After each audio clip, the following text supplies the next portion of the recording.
በስመ አብ ወወልድ ወመንፈስ ቅዱስ አሃዱ አምላክ አሜን።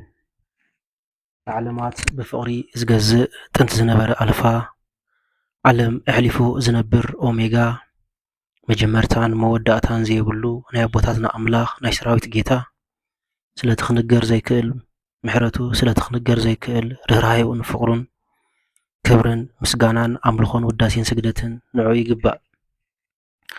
ንሱ ኣብ ተፀዋዓሉ ካብኡ ዘይትፍለእ ቅድስተ ቅዱሳን ንጽህተ ንጹሃን ኣቁራሪተ መዓት ናይ ሓዲስ ኪዳን ኩሪቤል ዝኾነት ኣዲና ቅድስቲ ድንግል ማርያም ወዳ ጎይታናን መድሓኒናን ኢየሱስ ክርስቶስ ብዘፍቀራን ብዘኽበራን መጠን ክብርን ምስጋናን ንዓ ይግባእ። ኩሎም ነቢያት መላእክቲ ሐዋርያት ጻድቃን ሰማዕታት እግዚአብሔር ኣምላክ ብዝኽበሮም መጠን ክብሪ ይግብኦም። ዝኸበርኩም ህዝበ ክርስቲያን ከመይ ኣለኹም? ከመይ ጸኒዕኹም? ከመይ ቀኒኹም? ኣሜን። ስምትልኡሉን ሕያውን ዝኾነ እግዚአብሔር ኣምላክና በደልናን ኃጢአትናን ከይተጸየፈ ብድጋሜ ብቃላቱ ክንጸናናዕ ብቃላቱ ክንሕደስን ክንብርትዕን ስለ ዝገበረ ብድጋሜ ክብርን ምስጋናን ኣምልኾን ውዳሴን ስግደትን ንዕኡ ንበይኑ ይግባእ። እግዚአብሔር ኣምላክ ኃጢአትናን በደልናን ከይተጸየፈ ሕጂ እውን ብድጋሜ ዳግማይ ዕድል ስለ ዝሃበና ብቃላቱ ክንጸናናዕ ስለ ዝፈቐደ እንሆ በቲ መንቅብ ዘይብሉ ጽሩይ ቃላቱ ክንፍወስ ስለ ዝፈቐደ ይኽበር ይመስገን። ናይ ሎሚ መዘራረቢ ኣርእስትና ክብሪ ንዝግብኦ ክብሪ ሃብ ዝብል ሃይለ ቃል እዩ። ብሓቂ እዩ እንሆ እቲ ብባህሪኡ ክቡር ዝኾነ እግዚአብሔር ኣምላክ እንሆ ቅድሚ ዓለም ምፍጣሩ ንባህሪኡ ብባህሪኡ ክቡር ዝነበረ ዘሎን ዝነብርን ንሱ በይኑ ኣምላኽ ንሱ በይኑ ሓያል ንሱ በይኑ ፈላጥ ንሱ በይኑ ፈቃር ንሱ በይኑ ንጉስ ንሱ በይኑ ጎይታ ንሱ በይኑ ኩሉ ኸኣሊ ኩሉ ክብሪ ኩሉ ውዳሴ ኩሉ ክብሪ ክወስዶ ዝግብኦ ንሱ እዩ። እግዚአብሔር ኣምላክ ንሕና ስለ ዘኽበርናዮ ስለ ዘይኮነስ እንሆ ንሱ ብባህሪኡ ንባህሪኡ ኩሉ ግዜ ክቡርን ንኡድን ስለ ዝኾነ እዩ። ስለዚ ህዝበ ክርስቲያን ናይ ሎሙዓንቲ ትምህርትና እንሆ እግዚአብሔር ኣምላክ ብመለኮቱ ብባህሪኡ ክቡር እኳ እንተኾነ እግዚአብሔር ኣምላክ ንዘኽበሮም ክነኽብሮም ከም ዝግባኣና እግዚአብሔር ኣምላክ ንዘፍቀሮም ክነፍቅሮም ከም ዝግባኣና እግዚአብሔር ኣምላክ ንዝሓረዮም ክንእዘዞም ከም ዝግባኣና መጽሓፍ ቅዱስ ብግህዶ ይዛረበና። እንተኾነ ግና ብዙሓት ዘይተዓደሉ ሰባት እንሆ ንመላእክቲ ንሐዋርያት ንጻድቃን ሰማዕታት ንኽቡራት ሰባት ዝወሃብ ክብሪ ኩሉ ግዜ ከቃርሉ ከለዉ ንርኢ። እዚ ድማ ካብ መጽሓፍ ቅዱስ ወጻኢ እግዚአብሔር ኣምላክ ነቱ ንዕኡ ዘኽብሮ ክንኽብር ከም ዘለና ብቃላቱ ይነግረና እዩ። ኣብ ቀዳማይ ሳሙኤል ምዕራፍ 2:30 ኣነስ ነቶም ዘኽብሩኒ ኣኽብሮም ኣነስ ነቶም ዘሕስሩኒ እሕስሮም ዝብል ሃይለ ቃል ኣሎ። እንሆ እግዚአብሔር ኣምላክ እኳ ትሕት ኢሉ ንደቂ ሰባት ክብሪ ከም ዝግብኦም ይነግረና ኣሎ። እንሆ ጎይታናን መድሓናን ኢየሱስ ክርስቶስ ብዘመነ ስጋዊ ናብ ምድሪ ኣብ ዝመጸሉ ግዜ ትሕት ብምባል ናይ ሐዋርያት እግሪ ከም ዝሓፀበ ኩላትና እንፈልጦ ሓቂ እዩ። ስለዚ ወገናተይ እንሆ ንደቂ ሰባት ዝወሃብ ክብሪ ብዝኾነ መጠን ብዝኾነ መለክዒ ናይ ኣምልኾ ክብሪ ይኮነን። ክቡር መጠን ነፍሱ የኽብረካ ሕሱር ከዓ መጠን ነፍሱ ይሕስረካ ከም ዝበሃል እግዚአብሔር ኣምላክ ሓደ ካብቲ ዝሃበና ጸጋ እግዚአብሔር ኣምላክ ሓደ ካብቲ ዝሃበና ሞገስ እንተሃልዩ ንሓድሕድና ክንከባበር እዩ። ነዚ ድማ ሐዋርያ ቅዱስ ጳውሎስ ሓደ እኳ ናይቲ ሓደ ኣገልግሎት ኣይነዓቕ ሓደ እኳ ካብቲ ሓደ ከም ዝበልጽ ገይሩ ንርእሱ ኣይሕሰብ። እንታይ ደኣ ናይ ብጻዩ ናይ ዓርኩ ናይ መሳርሕቱ ክብርን ናይ መሳርሕቱ ጽድቅን ካብኡ ንላዕሊ ከም ዝዓቢ ገይሩ ይፍለጥን ይገምትን ይብለና። እዚ ድማ ክብሪ ናይ ደቂ ሰባት ይበሃል። ነቶም ኣብ ቅድሚ እግዚአብሔር ኣምላክ እምነቶም ዝተመስከረሎም ኣምላኽ እውን ዘኽብሮም ቅዱሳን ሰባት ክብሪ ይግብኦም እዩ። ነዚ ድማ ኣብ ሮሜ ምዕራፍ 13:7 ክብሪ ንዝግብኦ ክብሪ ሃብ ዝብለና።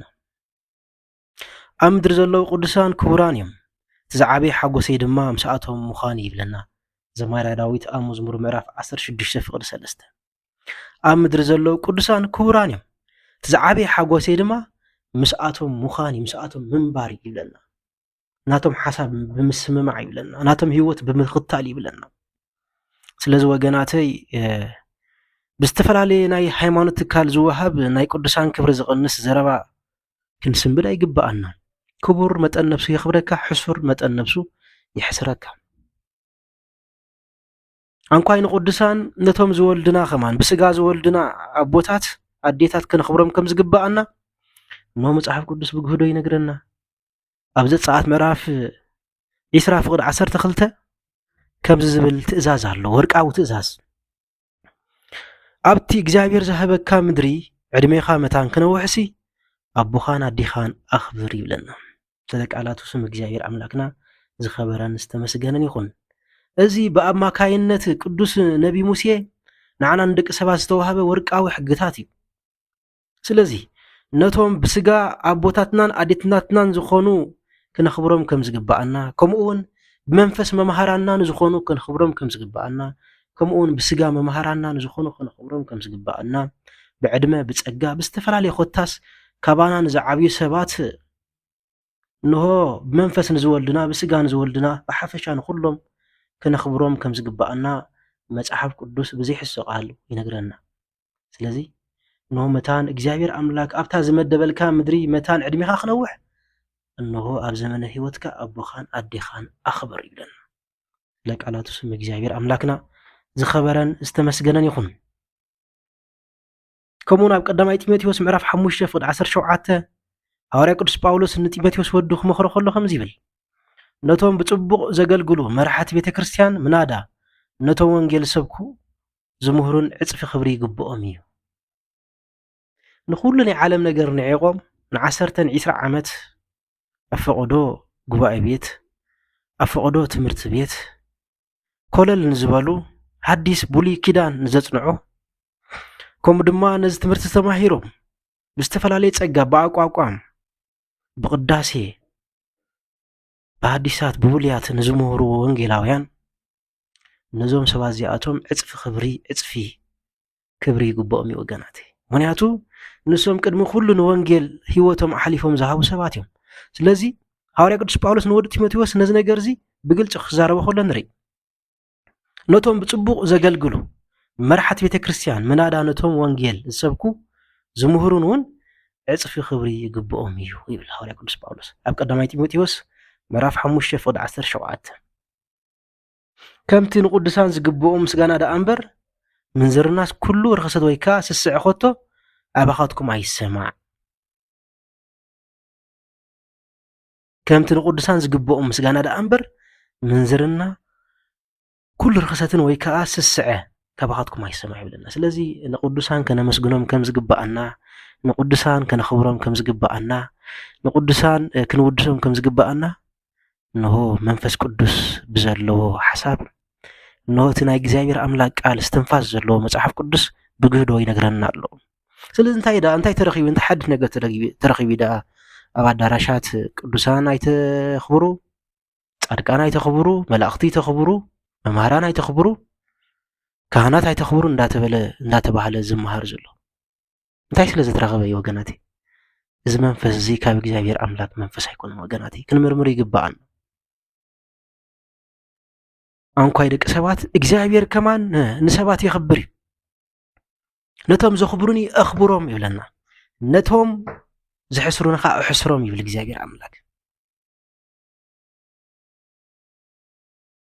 እግዚአብሔር ኣምላክ ነቦና አብርሃም ከም ዝኽብሎ ንርኢ ኣብ ዘፍጥረት ምዕራፍ 12:2 ነቦና አብርሃም ቃል ኪዳን ከኣትዎ ከሎ ንርኢ ንዓኻ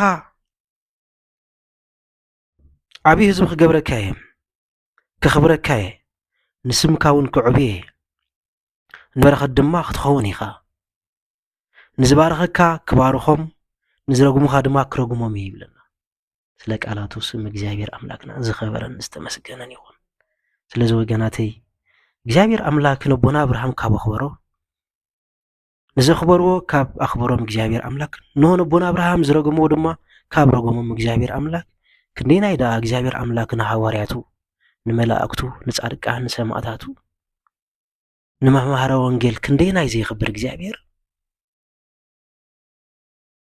ሐዋርያት እኮ ውልዶ ናይ ኣቦና አብርሃም እዮም ነቢያት እኮ ዘርኢ ናይ ኣቦና አብርሃም እዮም መምሃራነ ወንጌል እኮ ዘርኢ ናይ ኣቦና አብርሃም እዮም ኣዴና ቅድስት ድንግል ማርያም እኮ ዘርኢ ናይ ኣቦና አብርሃም እዮም ስለዚ ንዘርእኻ ክባርኸ ከም ሕፃ ባሕሪ ክገብረ ንሆናዓኻ ድማ ዓብይ ህዝቢ ክገብረካ ንስምካ እውን ክዕብየ ይብል ንበረኸት ድማ ክትኸውን ኢኻ ንዝባረኸካ ክባርኾ ንዝረገመካ ድማ ክረግሞ እየ ስለዚ ወገናተይ እዞም ኣብ ኣዳራሽ ኮይኖም ናይ ቅዱሳን ስም ብምልዓል ናይ ተክለ ሃይማኖት ናይ ገብረ መንፈስ ቅዱስ ናይ ኣቡነ ኣረጋዊ ስም ብምልዓል ዘናሽፉ ሰባት በእውነት እግዚአብሔር አምላክ ከይረገሞም አይተርፍኒ እግዚአብሔር አምላክ ከይቆጽዖም አይተርፍኒ ናብ ልቦም ክምለሱ ይግብኦም እግዚአብሔር አምላክ ብቃላቱ ዘይጋገ ዘይሕሱ አምላክ ብቃላቱን ሸለል ዘይብል አምላክ ስለዚ እተን ደፋራት ዝኾና ኣፍ ክዕፀወያን ሓደ መዓልቲ እግዚአብሔር አምላክ ካብዚ ሰውረና ኣብ መዝሙር ዳዊት ብዛዕባተን ንቅዱሳን ዝጸርፋ ንቅዱሳን ዘይኽብራ ልሳን ከምዚ ይብል ክፍኣት ንረሲ ይቀትሎ ንጻድቃን ጸሎእ ከዓ ክኹነን እዮም ይብለና መዝሙር ዳዊት ምዕራፍ 34 ፍቅዲ 2 ክፍኣት ንረሲ ይቀትሎ ንጻድቃን ጸሎእ ከዓ ክኹነን እዮም ይብለና ንበዓል ተክለ ሃይማኖት ንበዓል ገብረ መንፈስ ቅዱስ ንበዓል ኣቡነ ኣረጋዊ ንበዓል ሙሴ ጸሊም መን ኢልና ሞመን ክንጥውዕ መን ክንገድፍ ወገናቲ ነዚኦም ዝጸልኡ ሰባት ክኹነን እዮም ይብለና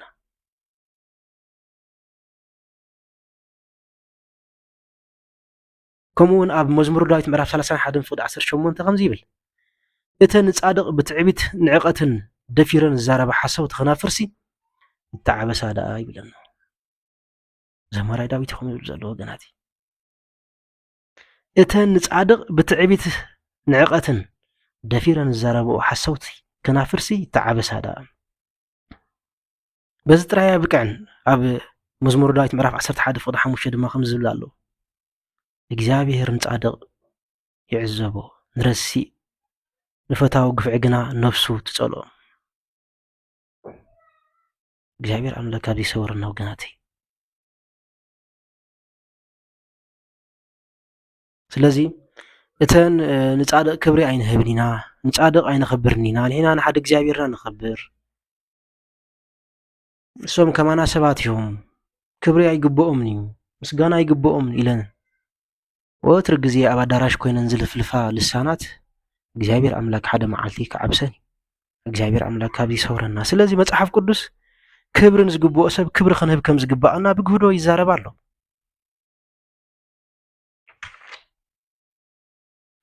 ኣብ ኢሳይያስ ምዕራፍ 24 ፍቅዲ 16 ከምዚ ዝብል ትንቢታዊ ቃል ኣሎ ካብ ወሰን ምድሪ ክብሪ ነቲ ጻድቕ ዝብል መዝሙር ንሰማዕ ኣሎና ካብ ወሰን ምድሪ ክብሪ ነቲ ጻድቕ ዝብል መዝሙር ንሰማዕ ኣለና በእውነት ንጻድቃናት ክብሪ ይግብኦም እዩ ንቅዱሳን ክብሪ ይግብኦም እዩ ንሰማዕታት ክብሪ ይግብኦም እዩ ወገናተይ